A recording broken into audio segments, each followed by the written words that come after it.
খাওয়ার পরে একটু জোয়ান, মৌরি বা আমলকি কখনো, মানে আমার কিছু না কিছু লাগেই। তো মোটামুটি এই 3-4 রকমেরই জিনিস থাকেই। না হলেও আমার না সাবু চেবাতেও ভীষণ ভালো লাগে আর কি। তো সাবু চুবানো আমার একটা ভীষণ ভালো, কী বলবো, ভালো না খারাপ অভ্যেস জানি, কিন্তু আমার ভালো লাগে। তো যাই হোক, নিজের সমস্ত মানে জিনিসগুলো করে রাখার চেষ্টা করি। এদিকে অল্প করে ভাত করা ছিল, যার জন্য এই চায়ের হাতেতেই বসিয়ে দিয়েছি। নিজেকেই সমস্ত কাজবাজ করতে হয়, যার জন্য একটু যতটা কম বাসন মাজা যায়, বিশেষ করে বাসনটা মাজতে থেকে থেকে না বিরক্ত লাগে।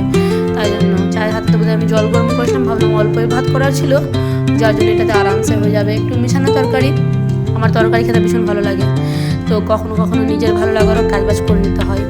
আগে এরমটা হতো না, কিন্তু এখন আমি নিজের ভালো লাগাটাকে একটু বেশি জোর দিয়েছি আর কি, যে যতই যা হয়ে যাক আমার যেটা ভালো লাগে আমি সেটাই করব।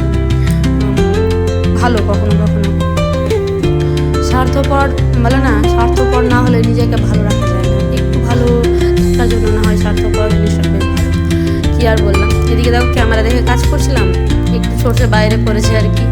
আর ওই যে দেখলে না, যেটার পর মিক্সির জারটা রেখেছিলাম, সেটা আমি শান্তিনিকেতন থেকে নিয়ে এসেছিলাম। তো আরও কিছু কিছু নিয়ে এসেছি, জানি না কবে আমি আনবক্সিং টাইপের কিছু ভিডিও করবো। এদিকে মটরশুঁটি সেদ্ধ করে রেখেছিলাম, একটু আদা কাঁচা লঙ্কা দিয়ে পেস্ট করে নেবো, যেটা মটরশুঁটির পুর রেডি করবো আর কি। কালো জিরে সরষের তেলে নাড়াচাড়া করে নুন চিনি আর একটু গরম মশলা দিই, কখনো কখনো দিই না।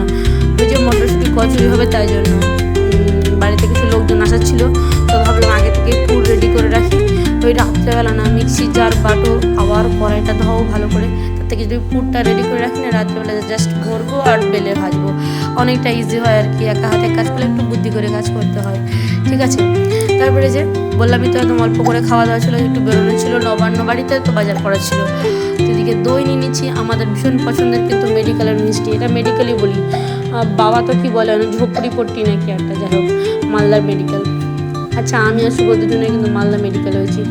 তো যাই হোক, এদিকে দেখো মিষ্টি আর কিছু কিছু মিষ্টি খেয়েও নিচ্ছিলাম। এদিকে সমবাইকে যেতাম বাজার করতে, তো তার আগে প্রচুর ডাব দেখেছে, তো ডাব খাবে। যাই হোক, মাম্মা বেটু দুজনে ডাব খেয়ে নিলাম একটু আর কি। বাজারটা দেখানো হয়নি কিন্তু। চলো ভালো থেকো সবাই, দেখা পরবর্তী মিনি ব্লগের সাথে। টাটা।